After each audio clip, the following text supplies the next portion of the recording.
For actually setting up this panel really perfectly.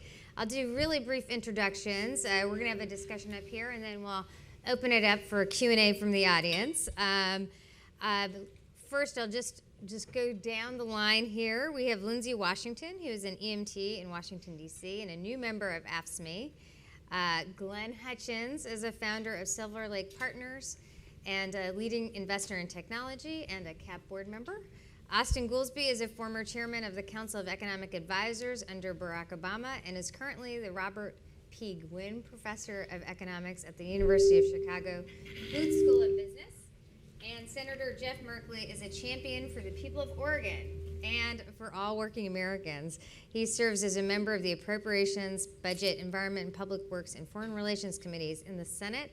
And he's done a lot of important work on keeping our economy and Wall Street accountable. So I'm going to start off with you, Senator Merkley. We are definitely focused on ideas to address ensuring the economy works for all Americans. Love your thoughts and reactions on how we can do that better. Nira, thank you, and thank you all for joining us today. When I was graduating from high school, America was an amazing place for working Americans, amazing place for blue-collar Americans. My father was a mechanic, came from a family where they built their family home by leftover railroad ties. My mother's mother had lived in a railroad car, and suddenly working Americans were able to buy a 3-bedroom home, buy a car, go on an annual vacation. Maybe that vacation was camping as it was for our family, but the fact is the fundamentals of life took an enormous leap forward for working America. In those 3 golden decades, from 1945 to 1975, Americans workers shared in the wealth that they were creating. But from the time I graduated from high school, 1974 through now, American workers have not been in golden decades. They've been in decades where their share of the economy has stayed flat, where their wages have stayed flat, where they're struggling. People in my blue-collar community think about acquiring a home like their parents did only by inheriting it from their parents. That's a whole different outlook on life. My father could say to me, my father the mechanic could say, if you go through the doors of the schoolhouse and you work hard, you can do just about anything here in America. And unstated was the belief that just as his generation had a great leap forward for workers, so that trajectory would continue over the decades to come. But it didn't. The last 4 decades, we have seen a tax system for the wealthy. We have seen a trade system that impoverishes American workers. So we have to pivot. We have to pivot and ask, how do we recreate an amazing place for working Americans? That's the question that we're addressing today. And it means we do have to address those long-term trade structural deficits in manufacturing. The fact that we have created incentives for our factories to go overseas. When you lose those factories, you not only lose the factories, you lose the supply chain, you lose the payroll, you create downward pressure on everyone else that's left in the community. And in addition, we have to have that surge in infrastructure. The mayor talked about what cities are doing, but we need a partnership between our cities and our states and the federal government. The federal government shouldn't be missing from this equation. And that means a transformation in the traditional infrastructure, roads and bridges, but also in the fact that we need high voltage lines to carry electricity between different regions of the country. We need to restore our jetties and docks. We need rural broadband in every part of America. And we also need to invest by transforming our energy economy over the next 3 decades. Let's take and put every coal electricity generating plant into a museum by the year 2050 and the consumption and burning of fossil fuels. And in addition, we have to address the fact that for opportunity, you have to have that quotient, an opportunity of education. It means a lot more education dedicated to apprenticeships and trade. Look at the model Germany has put forward. But it also means that higher education can't be a gauntlet. For many of our children, their dream may involve going to college. They should absolutely be able to go to college debt-free. You know, in Germany, it takes 5% of a medium wage to go to college, a year of public college. In America, it's 50%. we make it a horrendous experience for working families to send their kids. And in my neighborhood, my blue-collar neighborhood, parents are saying, we're not sure our children should go to college. And why are they saying that? Because they're afraid they'll end up with a debt the size of a home mortgage and no job, and that they'll be stranded and crippled by that debt. And we see the impact of that. So we have to transform that piece in order to make the economy work as well. And so if we don't go through the left-hand, right-hand double punch to take down this anti-worker economy and restore a worker economy, then we haven't done our job. And that's what we have to do in the years ahead. Glenn? Okay. Spread out a little. Let's try to I think get it farther away from each other. there's something I said. Not yet. Glenn, you wrote a piece last summer, I believe, on essentially how the basic bargain between workers and employers, how workers are doing in this economy is kind of the thread is laying bare, and it's and that we need to do more to ensure that we have both fairness in the economy to ensure growth. Could you elaborate and respond to Senator Merkley's points? Sure. So my basic argument there was that there was very important information content that came from this past election, both left and right, though I'm not sure that's the right dimension. I think the dimension might be those who are in our economy who are benefited by globalization versus those who are not, rather than traditional left versus kind of right thinking. And so that's kind of, I think, big point number one. But the consensus, which means it's a consensus that we've had post-Reagan about how you grow the economy domestically by interconnecting with the world, and how the benefits of that are spread across everybody, has broken down largely because we, as the senator just outlined, ignored the distributional effects, the uneven distribution of the benefits, and the narrowly defined devastation to communities, industries, and jobs in certain narrowly defined areas, even though the overall economy is growing more broadly. So, but I think the answer is not just my argument is, the answer is not just to have a series of policies that CAP has stood for, you and I have written about together, to create the kind of fairness that we need in our economy to send a message to the people who have been devastated by the last 30 years of economic development. But it's also to embrace a set of policies that generate economic growth simultaneously. We can get into later what those are. So I think we need to marry a fairness agenda of the type that you're talking about with a growth agenda of the type that appeals to a lot of people who want to see those, because how do you get good factory jobs? How do you attract companies to invest? How do you attract companies to invest? By creating growth opportunities in your economy. So to marry rather than it be a false choice as between business and labor, as between economic growth and economic fairness, to have a grand compact, as you might say, between business and labor to grow our economy in a way that's kind of fairer to all, is I think the right way to think about this. Great. Austin, CAP put forward ideas today on essentially a jobs guarantee, a big investment in infrastructure, but also thinking through kind of a new vision of infrastructure. I'd love your thoughts on that, but also we definitely want to talk about positive ideas, but I don't want to lose sight of the kind of Trump agenda a little bit, so I'd love for you to talk about both of those issues. Okay, if you haven't read the report, you should. It's very interesting and kind of talking about both of these aspects, and it's about inclusive growth and how do you invest in your people, invest in your infrastructure. If that is the grand vision, let us return to the grubby reality of the Trump tax plan and what are the ideas behind it. I think the root of the problem began in the campaign, and we knew that, which was on health care. They asked Donald Trump, Sean Hannity asked Donald Trump. He said, you've been criticized for not having specifics. You say you want to repeal and replace Obamacare. What specifically would you replace it with? And he said, something fabulous. That was his answer. Now, if you come to the presidency with the idea list, I want to do something fabulous for health care, for tax policy, and those, you open yourself up, not not to blackmail from the Russians, but you have Although opened that's yourself possible. up That's possible. to delegation from Congress. They're just going to give you ideas and say, hey, we've been pushing this for 30 years. Why don't you make that your plan?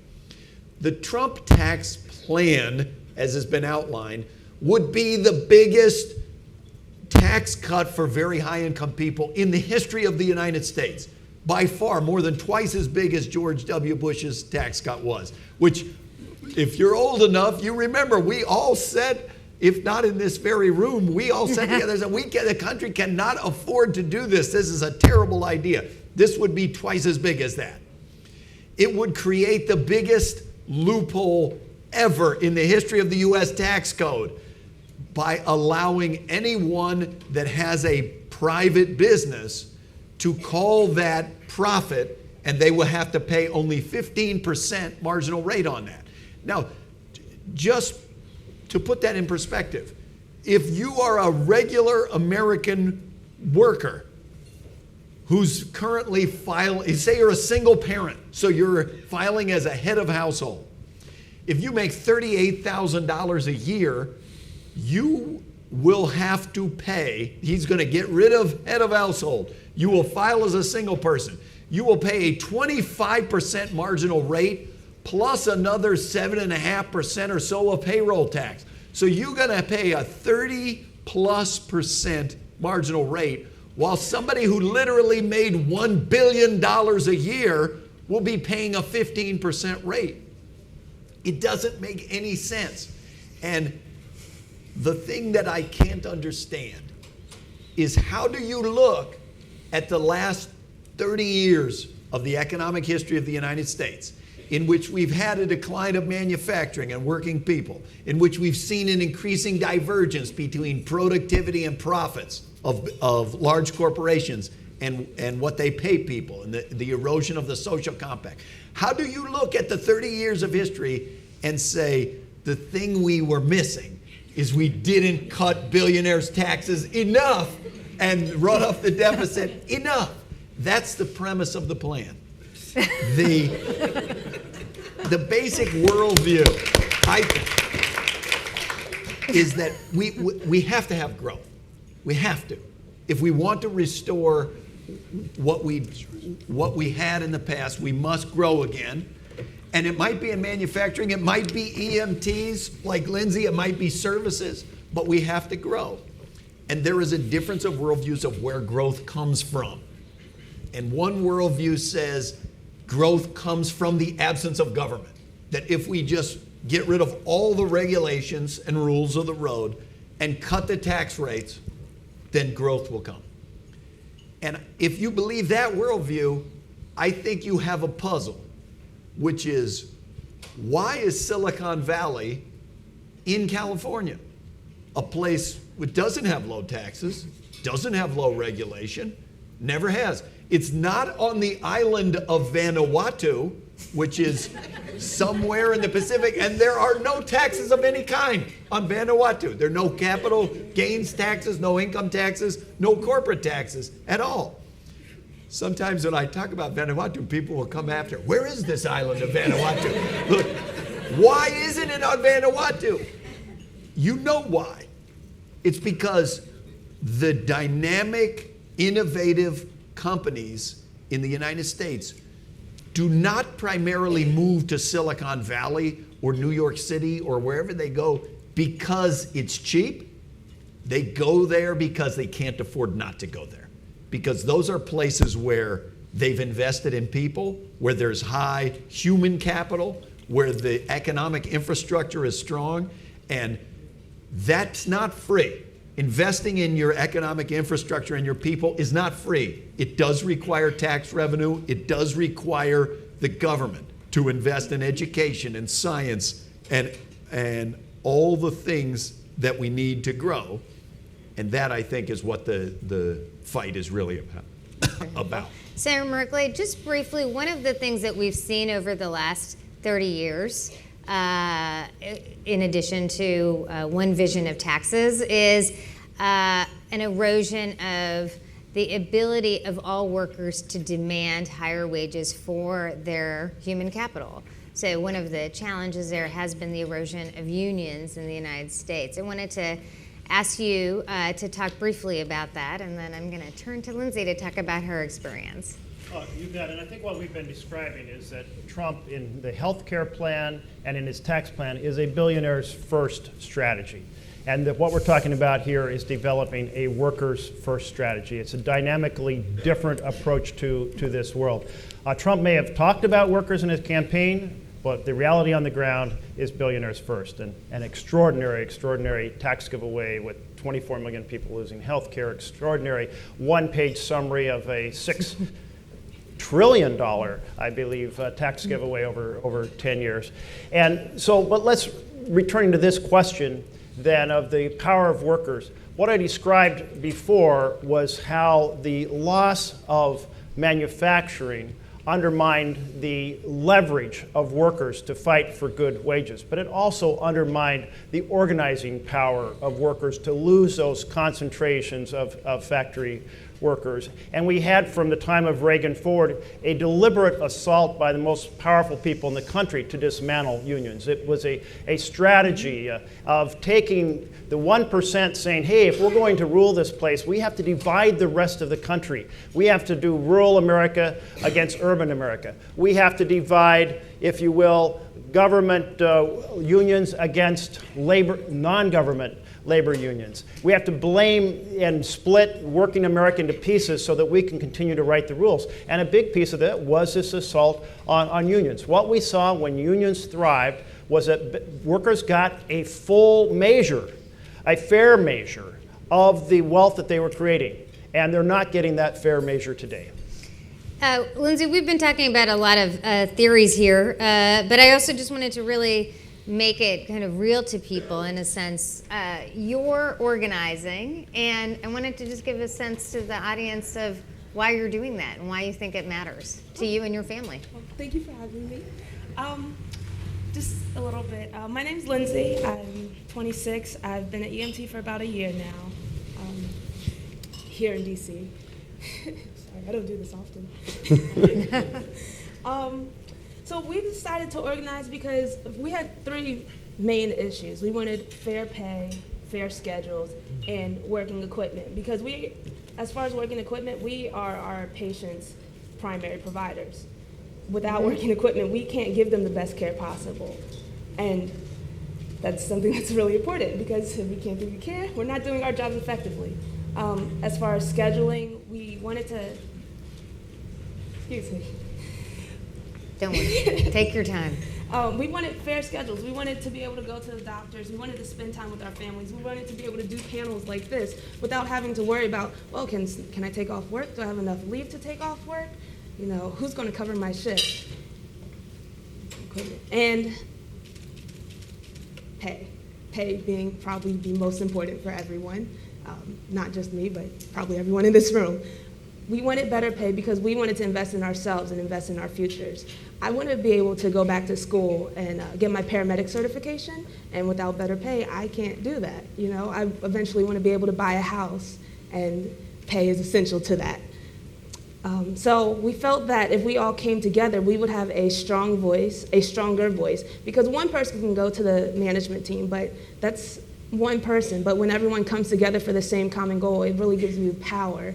And it's a driving force. It opens the lines of communication with your management team, and it says to them, wow, they're organized. They really, you know, we have to kind of give them what they want, because without them, we can't serve our community. We can't get paid. So that was really why we chose to organize. Thank you so much. Austin, great. Yes, no, please. Good job. Good luck. Austin, Lindsay's story it tells us about, you know, one example. But what we've seen, and we demonstrate a little bit in our paper we put out today, is that for a lot of folks, really the bottom 50% of folks, over not few years but decades, have really been unable to get higher wages for their work, as you're trying to do. What are the trends you see that's driving that? And then I think I'll ask one question about manufacturing and then go, go to the audience questions. I mean, there are numerous trends pushing that. I'd say at an abstract level, the fact that the growth of productivity in the United States for 75, 100 years always went into wages. Sometime around the 1980s, that breaks. And if you look at the graph, it looks like productivity and growth continuing on average to go up while wages staying flat. And for different people, even 50% of people actually going down. Some feel that the decline of unions and worker bargaining power is an issue. There is a globalization issue.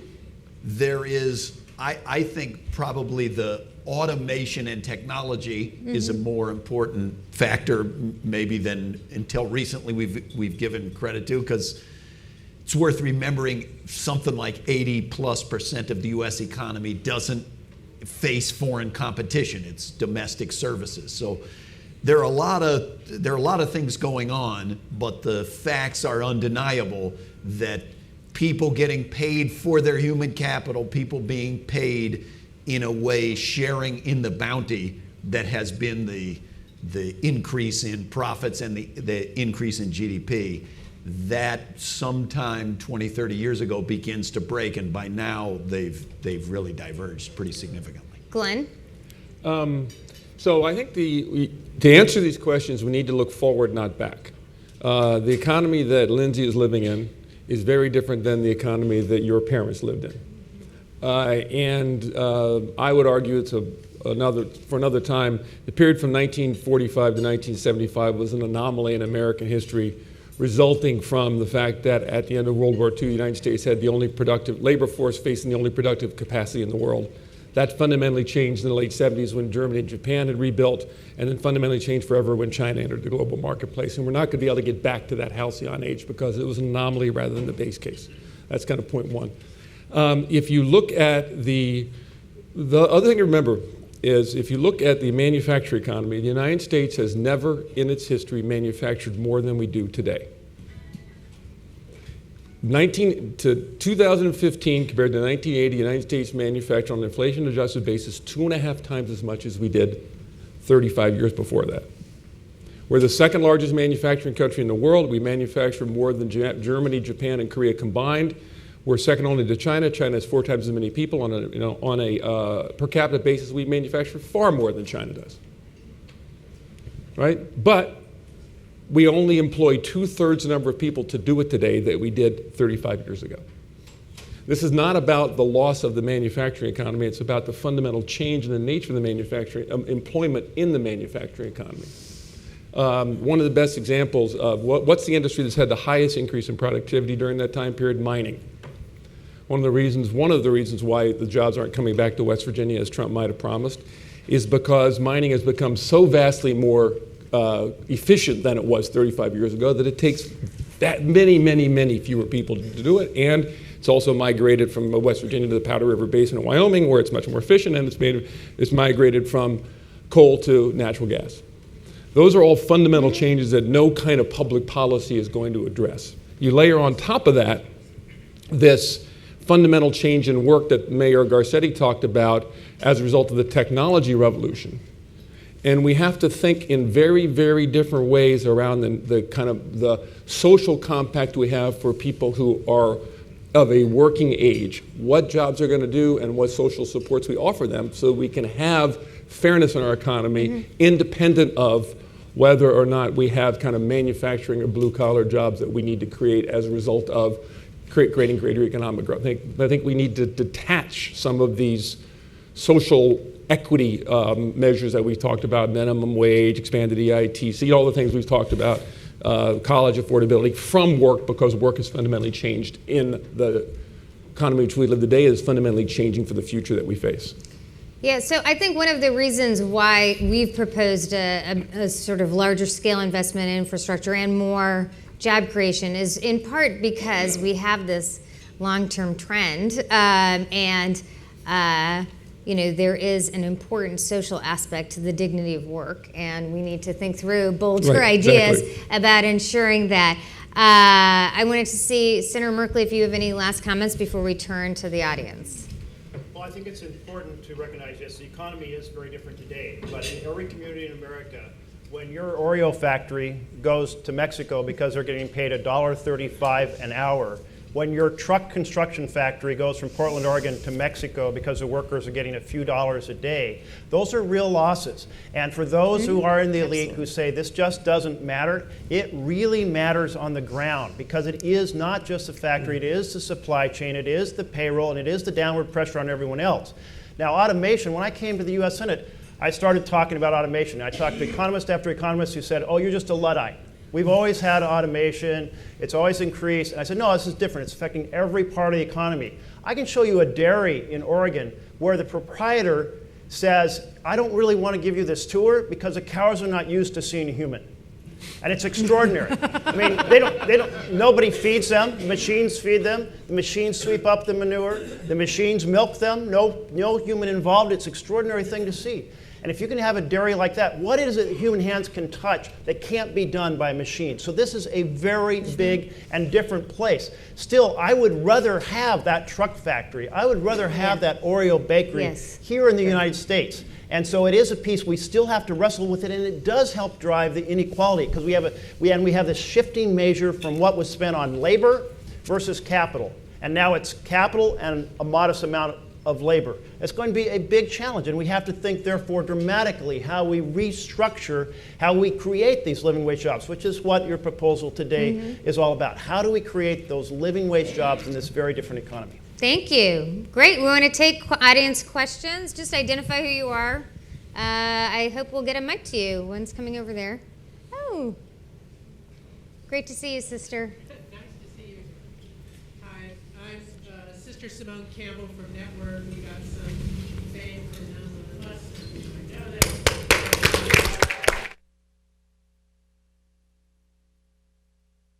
One of the issues that hasn't been addressed is the tax rate for the mega wealthy, for the people at the top. And when I look at tax policy, it seems like our corporations, even when they export the factories in the globalized economy, the top of the corporations keep getting larger and larger salaries, bonuses, and less taxes. I am concerned that the piece that's not being addressed is current tax policy, where profitable businesses could pay their workers a living wage, but choose instead to pay top executives for what for me is absorbently outrageous salaries, and that the distribution is promoted by our tax policy, and that this needs to be seriously addressed if we are ever going to get to this idea that profitability depends on the workers, and the workers should share in that resource. And I'm curious, one, why that hasn't come up, and two, what you think of the argument. Well, Austin did talk about tax policy. There has been a big divergence, obviously, between what corporations are actually paying in taxes, in a sense of how much they're contributing to deficit reduction, other issues, but also, obviously, the issue of CEO salaries, but also valuing shareholders over others. Austin, do you want to talk a little bit about that? Well, look, the good sister has put it very well. That is, we have designed, not under President Obama, but in the Republican presidents, they have designed the tax code in a way that accentuated and made dramatically worse what are these underlying trends. So whatever you think, there is a technology component, there is a bargaining component, we can argue about what caused it, but nobody can dispute this thing was already happening, and they have transformed the tax code, and they are attempting to transform the tax code now to just pile it on. And I don't really understand, I understand why large corporations, for example, would want lower taxes. Just like anybody would want lower taxes. But I don't understand the moment, which is the premise of lowering the corporate tax is if you could increase the profitability of companies, then they will invest more, they will hire more, they will pay more. That's the premise. But it's worth noting, if you just look at the data, corporate profitability already went up. It's at the record levels it has ever been as a share of GDP. Corporate profits to income ratio is up more than 50%. Even the biggest corporate tax cuts are not going to increase profits more than that. And so the question of why, when corporate profits are that high, if you think that's going to lead to massive employment and massive pay, it would already have done so. So I think that there's a disconnect between the philosophy that says, hey, just get rid of all the taxes and we can be as successful as Vanuatu. I think the data don't really support that view. Sarah Merkley? Well, if you're going to address taxes, you have to recognize the concentration of power in America. And when we look at our campaigns, for example, you have a vast amount of money flooding from the billionaire enterprises of America. And it's the equivalent of a stadium sound system that drowns out the voice of ordinary Americans.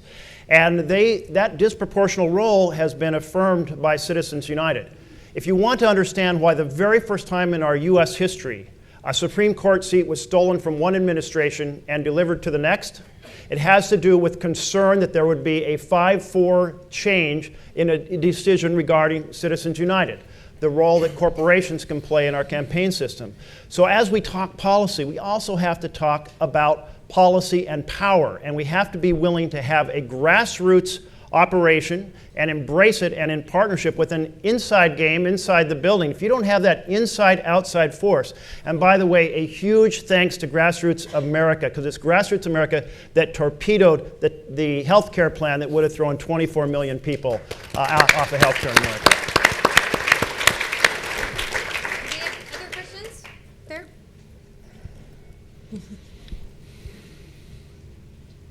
Get there quickly. Craig Kaplan. It's funny. I mean, I agree with everybody. That having been said, to pick up on one of the points, and since this is an ideas conference, if we accept the premise, as has been said, slightly different from what you said, Senator, that the major problem that we are dealing with over the long next 15, 20 years is a technological revolution, and questioning the premise that the change in technology will ever produce the numbers of good paying jobs that we need, if we use the traditional definition of jobs, and questioning the premise that there has to be a social value in work as we define it. Isn't the question a redefinition of work in some sense, and what social contribution is, and what is compensable labor? Because if we live with the traditional notion, what do we say to all of the truckers who will now be replaced by automatic cars, the cab drivers? And this is just the beginning of that kind of change. We need to disconnect the economic questions from the social contributions, and I'd love your thoughts. So I will briefly just say I really hope you read our paper today on this very topic. I will just say for Cap, but I will definitely let the panelists speak, that I think that we dismiss the dignity that people take in having a job at our peril. And that is why we have proposed a pretty expansive jobs investment. There are conversations about UBI and other issues, but I think when you look at the data of people who are currently unemployed and are already receiving SSDI, I think most folks would recognize that having so low job attainment is a problem for our society and our economy.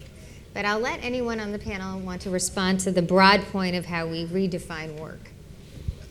I guess I don't disagree with the philosophical and the UBI and others are interesting conversations. I hope we don't write off getting regular jobs as we define them too quickly. I think the economy has proved a remarkable engine over 200 plus years, at generating real jobs, and the question of what people are going to do is one that we do have to sort out, but I think we want to make sure that they're being well paid, for what they're doing. And in this report, if you read it, it's the jobs guarantee is going to get a lot of headlines, but there's a lot in this report in which it goes through, look, we want to invest to move up the skill base of the workforce, and we want to have robust demand for there are a lot of people in the country who do not have a college degree now, and we need to have robust demand at various levels of the skill distribution in a way that I think would be healthy and would lead to creation of a lot of jobs. It's worth remembering, every month we generate something like 200,000 jobs. That's a net number, okay? We actually generate 5.3 million jobs in the month of March, and we lost 5.1 million jobs in the month of March. So there is an incredibly powerful engine of job creation, of actual what we normally think of as jobs. We just need to keep priming it and unleashing it. One last quick quick, question, because so- we're over time and they're yelling at me. Okay, got it. So I just want to emphasize very quickly, I agree entirely with what the senator said in terms of the importance of having those factories in your community and the jobs for the people in the community and the ripple effects outbound in terms of not just supply chains, but also the health of that community. One of the features of being a technology investor, though, is you spend your life thinking about the future rather than today. And as I look at the future, and we've talked about this, we wrote about this in the IPC report, which is something to go back to as well. We could well be in this period of transition from the industrial age to the information economy, in a fundamental change in the nature of work and a fundamental change in the nature of how people generate their incomes. So in addition to work being parceled up into smaller and smaller chunks, more and more people working part-time, being independent contractors, in the gig economy, all those sorts of things, you've got ways in which you can generate income from your car via Uber, from your house via Airbnb, et cetera, that mean that the way in which government addresses the social safety net around jobs, unemployment insurance, workman's compensation, those sort of things might not fit together well. We need to think through a safety net, for instance, going from unemployment insurance to wage insurance as an example, social safety net that fits the way people are going to work in the future, and start thinking about that today while we also address the problems of the moment in the communities in which we live and the jobs that need to be generated. Excellent. Great plugs of many CAP products. Thank you. There you go. Sarah Merkley, do you have a last? Well, one of word? those pieces is we have to have affordable quality health care that Agreed. does not Absolutely. cost the American Agreed. worker. Let's get it off the back of the worker. Let's view it as a fundamental right, have it available to every single American on equal basis. Thank you. Great. I love it when we end on topics that are so close to my heart. Thank you so much to this panel. We're going to clear the stage for our next speakers. Thank you.